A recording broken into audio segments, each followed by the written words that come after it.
राम राम। तो हमने ये कहा था कि गवर्नमेंट एग्ज़ाम की जो लोग भी तैयारी कर रहे हो, इस चैनल को जिसका नाम है द स्कूल, इसको फॉलो ज़रूर कर लो। यकीन मानो इसमें तुम्हें हर वो चीज़ें मिलेंगी जो कि एक सरकारी नौकरी की तैयारी के लिए ज़रूरी है। यकीन मानो हम बहुत डिटेल में इसमें काम कर रहे हैं। इसमें कुछ कुछ किताबों का हाथ है, इसमें कुछ मेरे दोस्त हैं जो सरकारी नौकरी कर रहे हैं, कुछ मेरे जो अदर चैनल से जो स्टूडेंट जुड़े हुए थे उनसे बात करके पता चलता है। सबको हम समराइज़ करके एक वीडियो बनाते हैं। यूपीएससी के लिए भी कुछ कुछ चीज़ें चल रही हैं, मज़ा आएगा। अगले महीने से अप्रैल से करेंगे क्योंकि उसके लिए थोड़ा सा लेवल भी अपना बढ़ाना पड़ेगा। पढ़ाई में कंसंट्रेट कैसे करना है ये एक बड़ा सवाल है जिसके ऊपर बहुत डाउट है। और एक चीज़ और, जो भी लोग अगर आगे चल के इसमें नेगेटिव कमेंट आएंगे जिसके लिए हम रेडी हैं, तो बस हम इतना कहना चाहते हैं कि जो चीज़ें हम बता रहे हैं इसको खुद की लाइफ में अप्लाई करो। अगर बेनिफिट मिले तब इस चैनल से जुड़ो, वरना चले जाओ, कोई इशू नहीं है। सबसे पहला है लैडर अप्रोच, सबसे बहुत ज़रूरी है। पढ़ाई में अगर कॉन्सेंट्रेट करना है तो ये लैडर अप्रोच अपनानी पड़ेगी। लैडर अप्रोच का मतलब क्या है? ये आप यहाँ से शुरू करते हो, ना कि यहाँ से।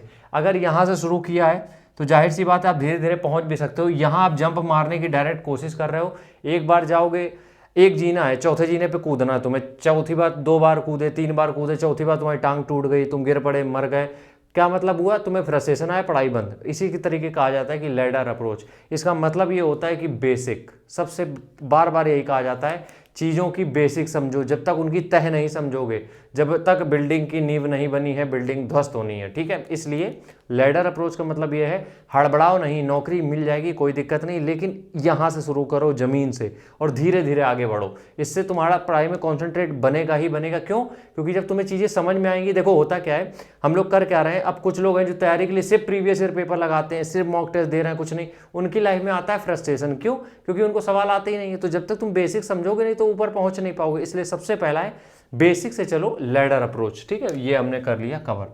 दूसरा है सॉर्टेड मटेरियल। अब देखो यहाँ पे कंसंट्रेट करना ना कर पाने का एक और रीज़न है, जिसमें कि मटेरियल अपने पास सॉर्टेड नहीं है। हम पढ़ने बैठे कि आज मेरा मन है पढ़ने का, हमें किताबें नहीं मिल रही हैं, हमें यही नहीं पता है किस कोचिंग से हमें पढ़ना है। इसलिए जब भी तैयारी शुरू करो उसके पहले की एक तैयारी यार ये कर लो कि तुम्हें क्या क्या चीज़ें कहाँ से पढ़नी है, कौन सी कोचिंग, कौन सी वीडियो देखने, क्या तुम्हें करना है, ये पहले सॉर्ट करके रख लो।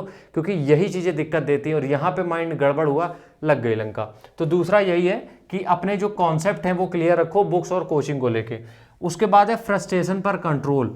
जब तुम तैयारी कर रहे हो तो ऐसा तो है नहीं कि तुम युद्ध में निकल गए हो तो तुम्हें घर वाले खुला छोड़ दिए हैं कि जाओ बेटा जो मर्जी करो। लाइफ में प्रॉब्लम फिर भी चलेंगी, इधर से कुछ चीज़ें आ रही, उधर से कुछ आ रही, तो इसमें आता है फ्रस्ट्रेशन। और इस फ्रस्ट्रेशन में कॉन्सेंट्रेशन बिगड़ता ही बिगड़ता है। क्योंकि होता क्या है, जब हमारा पढ़ने का मन नहीं है तो सारा गुस्सा हम पढ़ाई पे निकालेंगे कि नहीं पढ़ेंगे, धरें किताबें। एक दो रील भी देखी होगी तुमने, वो गरिया के रख देते हैं किताबें, कब नहीं पढ़ेगा है। तो ये सब चीज़ें बेकार है। इसलिए फ्रस्ट्रेशन पे कंट्रोल करना सीखना पड़ेगा, जिसके लिए मेडिटेशन ही काम आएगा। मेडिटेशन के ऊपर हम बहुत डिटेल वीडियो लाएंगे जल्दी।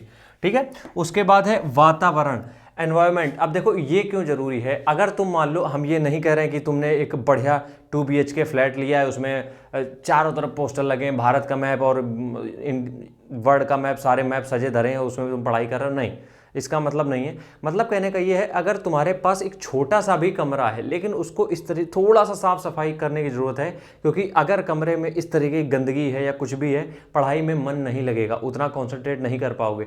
और ये कोई ऐसी मन गढ़ंत बातें नहीं है, ये यहाँ पे इफेक्ट पड़ता है। इसलिए कमरा भले तुम्हारा छोटा हो, एक कमरे में 10 लोग रहते हो, कोई दिक्कत नहीं, सब करते हैं यार। ठीक है, तुम बस कमरे की सफाई रखो और खुद ना लिया करो अंकल। ठीक है, और एक्टिवेट रखो खुद को भैया। सबसे मेन पॉइंट तो ये, खुद को एक्टिवेट रखो। होता क्या है कि हम लोग जब पढ़ रहे हैं उस समय हम या तो किताब से पढ़ रहे हैं, या फिर हम किताब से ही पढ़ रहे हैं बेसिकली, या फिर हम फ़ोन से पढ़ रहे हैं। अब उस कंडीशन में हम खुद को एक्टिवेट नहीं कर रहे हैं, मतलब हम खुद के लिए कुछ एक्टिविटी नहीं कर रहे हैं। इसका मतलब क्या है? इसका मतलब यार ये है, या तो तुम नोट्स बनाओ सबसे पहली चीज़, या तो कुछ प्रैक्टिस करो, या फिर कुछ इस तरीके की एक्टिविटी करते रहो, या फिर अगर पढ़ना ही है तो थोड़ा सा लाउड पढ़ो। ठीक है, इससे क्या होगा, तुम्हारा एक इंटरेस्ट बना रहेगा उस सब्जेक्ट में या जिस भी चीज़ में। सबसे बढ़िया चीज़ तो हम कहते हैं यार कि नोट्स बनाओ, लिखो।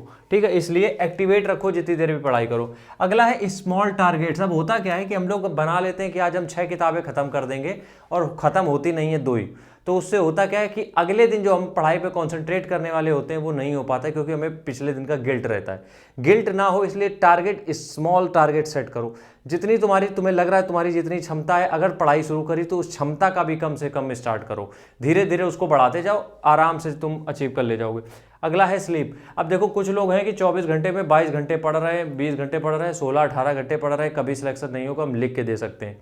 उसका रीज़न यार ये है कि तुम्हारी बॉडी में एक लिमिटेड ही टाइम है दिमाग के पास चीज़ों को ग्रहण करने के लिए 24 घंटे में, क्योंकि बाकी चीज़ें भी हैं तुम्हारी लाइफ में, सिर्फ पढ़ाई नहीं है, बाकी चीज़ें भी हैं। इस वजह से स्लीप को कभी इग्नोर मत करो। 6 से 8 घंटे की नींद लो ही, बहुत ज़रूरी है। अगर नींद प्रॉपर नहीं है तो दिमाग में कुछ भी नहीं घुसेगा, हम लिख के दे रहे हैं, घुस भी गया तो ज़्यादा दिन वो टिकेगा नहीं, ठीक है। उसके बाद है कनेक्टिंग डॉट्स। कनेक्टिंग डॉट्स का मतलब यार ये है कि जैसे लूसेंट की किताब तो हम लोग पढ़ते हैं, लूसेंट की किताब हम लोग क्यों भूलते हैं, उसको भूलने का रीज़न यार इतना ही सा है, क्योंकि लूसेंट की किताब जब तुम पढ़ रहे हो तो उसमें एक लाइन के बाद दूसरी लाइन है, लेकिन एक लाइन से दूसरी लाइन आई कैसे ये नहीं पता है। मैं अकबर वहाँ गया था, जहांगीर शाहजहाँ की स्टोरी चल रही, वहाँ औरंगजेब कहाँ घुस गया, कौन कहाँ घुस गया, कुछ नहीं समझ में आता है, क्योंकि वो सिर्फ एक वन लाइनर टाइप से किताब है। तो इसकी जगह हम ये कहेंगे कि तुम लोग कुछ ऐसी किताबें लो जहाँ पे कहानियाँ हों, जहाँ पे स्टोरीज़ के माध्यम से, जैसे कि एनसीईआरटी में दिया रहता है, वहाँ पे फ़ायदा यार ये होगा कि तुम्हें लग रहा होगा कि वो ज़्यादा किताबें हो जाएंगी, लेकिन तुम्हारी जो समझ में आएगा वो तुम्हारे दिमाग में परमानेंट रहेगा। लेकिन ये जो कनेक्टिंग डॉट्स नहीं होते ना, कि एक लाइन को दूसरी लाइन से कनेक्ट ही नहीं कर पा रहे हैं, उस कंडीशन में हमें कभी याद नहीं रहता है, और जब ये चीज़ें ज़्यादा बढ़ जाती हैं तो हमारा कॉन्सेंट्रेशन टूटता है, ठीक है। अगला और आखिरी पॉइंट है पहला 1 घंटा। अब कुछ लोग कहेंगे कि भैया वो पढ़ाई में मन ही नहीं लग रहा तो कंसंट्रेट कैसे करें। पढ़ाई में मन किसी का नहीं लगता है। जो लोग ये कहते हैं मेरा पढ़ने का मन होता है, वो तुम्हें चूतिया बना रहे हैं। पढ़ाई का मन किसी का नहीं होता है। हर वो काम जहाँ पे तुम्हें कुछ अच्छा मिलेगा, शुरुआत में मन नहीं करेगा। कभी पूजा करने का मन तुम्हारा कभी करता है, नहीं करता, लेकिन मज़ा आता है उसमें। जब 1 घंटे तुम 15 मिनट भी भगवान के सामने बैठो, उसके बाद अच्छा तो लगता है ना। यही रीज़न है। तो शुरुआत का 1 घंटा खुद को फोर्स करो कि अगर नहीं मन लग रहा फिर भी बैठा लो खुद को, और उसके बाद तुम देखोगे चीज़ें मतलब हमेशा एक दिन की बात नहीं, हमेशा ही की बात है, हमेशा तुम्हारी गाड़ी ट्रैक पे रहेगी, ठीक है। तो कोशिश ये कर रहे हैं कि खुद से जितनी हेल्प हो सके तुम लोगों की करने की कोशिश करते हैं, क्योंकि इसी से हम पैसा कमाएंगे, इसमें हम कोई भी समाज सेवा नहीं कर रहे हैं, ठीक है। आज के वीडियो में बस इतना ही, कल फिर मिलेंगे, तब तक के लिए राम राम, जय हिंद।